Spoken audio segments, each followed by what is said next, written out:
옥중 청령 대통령 1285일 탄핵 위법 자유평화통일 한반도 박근혜 대통령을 지금 석방하라 외치며 어제도 오늘도 외치며 김태수 인사드립니다. 오늘은 정당 정치와 그 얼굴인 당원과 제1전략에 대해서 한 말씀 드리고자 합니다. 그 전에 먼저 저는 소중한 당원 동지 여러분들께 세 가지의 질문을 드리고자 합니다. 첫 번째, 우리는 극우 정당입니까? 여러분들의 생각은 무엇입니까? 저에게 꼭 말씀해 주십시오. 저는 아니라고 합니다. 극우 정당. 근데 제가 온라인 오프라인 조사를 해보니 온라인 상에서 우리가 극우 정당이라고 명시되어 있었습니다. 이래서 저는 제 생각에 우리 홍보팀에서 전수조사를 총조사하여 전명 수정 보완해야 되지 않을까라는 의견을 드립니다. 두 번째, 우리는 목표가 원내 정당입니까? 아닙니까? 여러분들 생각은 무엇입니까? 그냥 정당으로서만 존재하면 그만입니까? 아닙니다. 저는 원내 정당, 수권 정당이 우리의 궁극적이고 최고의 목표이자 하루속히 이루어야 된다고 저는 생각을 합니다. 그래서 저의 의견은 거대 양당 기성 정치를 일방적인 상식에서 비판하고 중도 표심을 이끄는 정의로운 전략을 펼쳐야 한다고 생각을 합니다. 세 번째, 우리 공화당의 주인은 누구입니까?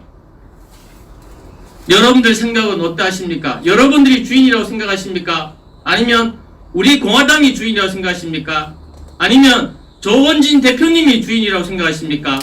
아니면 우리 지도부가 주인이라고 생각하십니까? 여러분들의 생각은 어떠하십니까?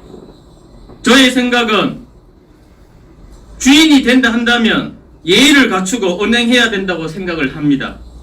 남 탓을 하지 않고 상대를 먼저 배려해주고 함준도 안 되는 기득권을 놓아야 된다고 생각합니다. 이 세 가지 질문에 대하여 저에게 개인적으로 말씀을 주셔도 좋고요. 어떤 미디어를 통하든 답을 주시기 바랍니다. 그럼 오늘 정당 정치와 그 얼굴인 당원 제1전략에 대해서 간단하게 말씀드리겠습니다. 저는 4일 동안 부산 일정을 마치고 오늘 새벽 7시 45분 서울역에 도착을 했습니다.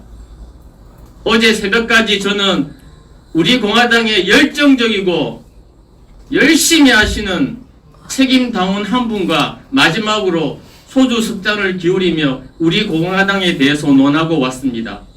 그런데 그분은 몸이 아프셔서 오늘 병원으로 가셨습니다. 그래서 저는 이 시간을 빌어서 그분이 몸이 아픔에도 불구하고 저와 소주 3잔을 기울이면서 우리 공화당을 걱정하고 어떻게 하면 발전할까라는 그 논의에 대해서 감사하게 생각하며 꼭 오늘 지금 아마 검사를 하고 계실 겁니다. 그 검사 결과가 좋기를 바라며 좋지 않더라도 꼭 회복되시기를 바라는 입장에서 저는 그 말씀을 드리고 싶습니다. 그래서 여러분들은 국민의 속으로 가기 위해서는 술 얘기가 나왔는데 약간의 술도 필요하지 않을까 생각을 합니다. 대신 가음이나 술 주정은 절대 하지 말아야 되겠죠. 저는 여러분들께서 아시다시피 예비 후보 때는 무소속이고 후보 때는 우리 공화당 소속이었습니다. 제가 우리 공화당을 선택하게 된 여러 가지 사연 중에 한 가지가 있습니다. 그 한 가지는 바로 영입을 목적으로 부산시당 훌륭하신 김정분 위원장님과 첫 공식 대면에서 삼계탕 식사 시 인삼주 한 잔을 마셨습니다. 인삼주 한 잔을 마심으로 해서 제가 수락을 한 사연 중에 한 가지가 되었습니다. 그런데 그 인삼주는 술이 아니었습니다. 거기에 녹아있는 김정분 위원장님의 호소력이 있는 솔직함과 소탈함, 정의로움에 저는 매료가 되어서 우리 공화당의 당원 입당을 그리고 후보로서의 결심을 하게 되었다는 일화가 있었던 것을 오늘 처음 공개를 합니다. 이렇듯이 술을 좋아한다는 표현보다는 저는 좋은 사람들과 어울려 행복한 분위기가 좋아서 제가 술을 세지는 않지만 그 분위기가 좋아서 어울리고 술을 마시는 것입니다. 이 또한 여러분들이 국민의 바다로 가기 위한 또 필요한 부분이 아니라고 저는 생각을 합니다. 보통 술에는 한전의 술에는 옛말에 한 나라의 찬란한 영화와 비운이 있고 한 개인의 출세와 입신 그리고 허무와 좌절이 있는가 하면 로맨틱한 사랑과 낭만이 있다 했습니다. 옛말에 술을 하지 못하면 그 사람과 논하지 말라고 했는데 물론 그게 다 맞다고 볼 수는 없지만 하지만 그래도 사랑과 어울림에 술은 조금은 필요하실까 아닐까 저는 생각을 합니다. 그래서 저는 이 얘기하기 위해서 한 게 아니고 저는 술을 마시면 습관이 하나 있습니다. 그 습관이 무엇이냐면 꼭 술을 특히 많이 마시면 아이스크림을 꼭 저는 먹습니다. 근데 그 아이스크림 중에 제가 좋아하는 아이스크림이 베스킨라빈스 31입니다. 베스킨라빈스 31을 먹는데 거기에는 31가지의 아이스크림이 똑같은 가격에 골라 먹는 재미가 있습니다. 그것도 아주 자유롭고 평등하게 골라 먹고 너무 맛있어서 술이 다 깹니다. 그리고 저는 집에 돌아갑니다. 제가 이 얘기 하려고 하는 게 아닙니다. 그런데 우리 대한민국의 정당은 2020년 10월 현재 정당이 무려 44개의 정당이 있습니다. 그런데 수많은 정당이 있음에도 불구하고 베스킨라빈스 31처럼 우리에게 평등하게 선택권을 주고 있지 않습니다. 너무 불공정하고 악조건에서 우리 보고 표를 한 표 행사를 하라고 그러는데 이게 말이 되겠습니까? 물론 정당을 아이스크림에 비교하는 것이 뭐가 맞냐고 반박하시겠지요. 하지만 사람들이 투표하는 심리를 생각하여 보십시오. 평등한 가격, 평등한 조건이면 진짜 내가 좋아하는 아이스크림, 진짜 국민을 위해서 일 잘하는 사람을 선택하지 않겠습니까? 일 잘하는 사람을 선택하지 않겠습니까, 여러분? 그런데 우리 보고 평등하지 않고 불공정한 환경에서 이 사람을 뽑아라 하는데 당연히 우리나라 정당 정치에서는 거대 양당 중에 한 명을 뽑지 않겠습니까? 그래서 우리는 이번에 1%도 안 되는 지지도가 나온 거 아니겠습니까? 이 얘기를 하니 제가 생각나는 프랑스 정당 정치가 생각이 납니다. 프랑스의 정당 정치는 우리와 유사한 부분이 좀 있습니다. 거기 프랑스 사람들은 정치를 생활화되어 있습니다. 우리는 그렇지 못합니다. 우리가 정당에 관계되는 사람들만 관심 있어 대화를 나누는데 프랑스 전 국민들은 거의 다 정치가 생활되어 있기 때문에 밥을 먹을 때나 커피를 마실 때나 자유롭게 정당에 대한 삶에 대한 얘기를 나눕니다. 그래서 프랑스라는 것은 나라는 정당 정치가 좀 특별합니다. 여러분들 그거 아십니까? 우리가 지금 쓰고 있는 용어 중에 좌파와 우파가 어디서 생겼는지 바로 프랑스 대혁명, 시민혁명에서 좌파 우파라는 말이 생겼습니다. 그 좌파는 어떤 의미냐면 루이 16세 사형시키자 그리고 개헌하자. 우파는 굳이 그럴 필요가 있느냐. 루이 16세 살리고 개헌하자. 여기에서 유래된 게 좌파와 우파입니다. 그렇게 따지자면 좌파와 우파의 개념으로 본다면 좌파는 무지막지하고 무서운 파입니다. 지금 프랑스의 대통령은 누구입니까? 마크롱 대통령입니다. 아주 젊은 대통령입니다. 춤의 댄스의 기재입니다. 여러분들 댄스 영상 보셨죠? 그 친구가 바로 지금 현재 프랑스의 자랑스러운 대통령이 되어 있습니다. 근데 그 마크롱 대통령은 어떤 전략을 내세웠냐면 마크롱 대통령은 2016년도에 정당 앙마르슈라는 창당을 했습니다. 기존 정당이 아니었습니다.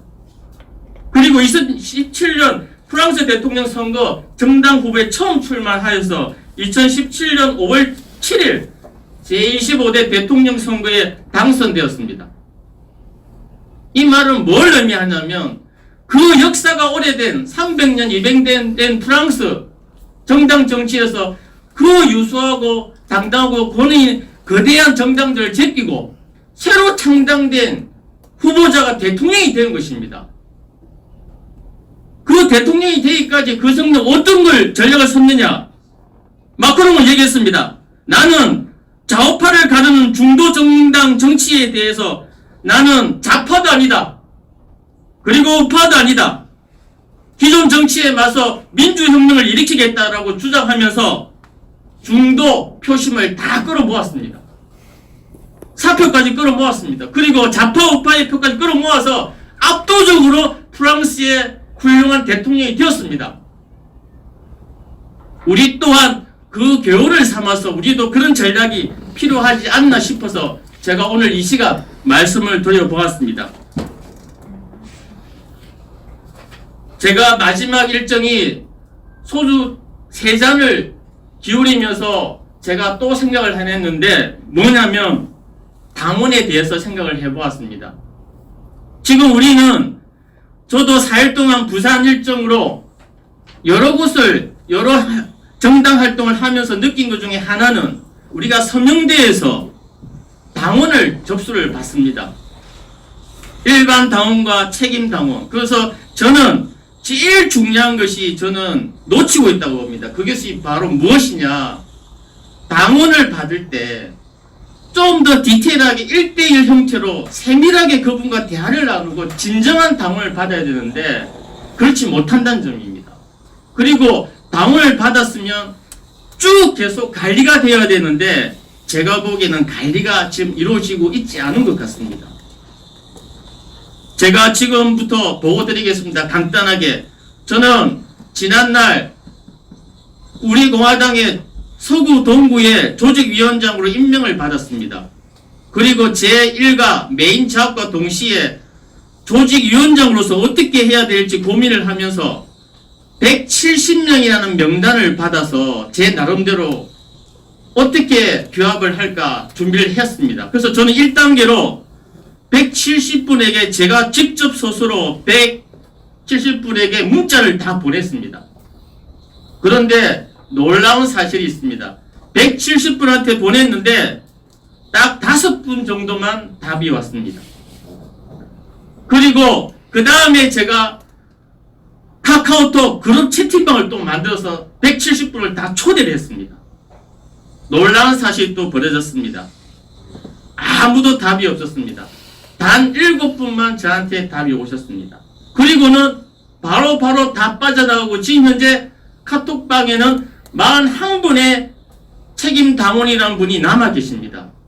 아무 말씀이 없으십니다. 그리고 어제 갑자기 어떤 한 분이 카톡방에 새벽에 문자를 보내서 우리 만나자. 그리고는 두세 사람이 동조를 하듯이 만나자 하는 그런 대화가 나눠졌습니다.